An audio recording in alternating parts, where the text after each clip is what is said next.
There are few politicians anywhere in the world with as long of a history with Israel as Joe Biden. It is the best $3 billion investment we make. Were there not an Israel, the United States of America would have to invent an Israel to protect her interest in the region. From floor speeches as a young senator to celebratory messages as president. I say again, you need not be a Jew to be a Zionist. This week's trip to Israel, his 11th on record, coming almost exactly 50 years after his first in 1973. Just weeks before a coalition of Arab states would launch the surprise attack on Israel known as the Yom Kippur War. Biden would retell stories from that first trip and meeting with then Prime Minister Golda Meir. She said one thing I didn't tell you. We Jews have a secret weapon. In our battle, we have no place else to go.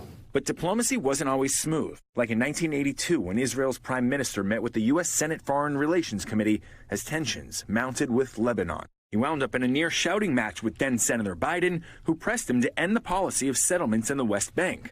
The New York Times called it the bitterest exchange of the meeting, while Israel's prime minister described it as a lively discussion. And one of the most pointed clashes played out publicly in 2010 during the Obama administration when then Vice President Biden visited Israel to encourage peace talks with the Palestinian Authority. But after news broke that Israel was moving forward with building 1,600 settlements in the West Bank, Biden kept Prime Minister Benjamin Netanyahu and his wife waiting at a dinner for an hour and a half while releasing a statement condemning the move.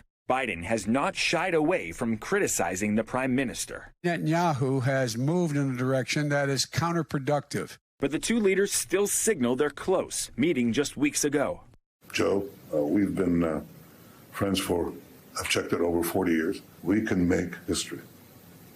Together. And now, after the Hamas attacks, Biden continues his steadfast support for the country he's long pledged to protect. We must be crystal clear. We stand with Israel.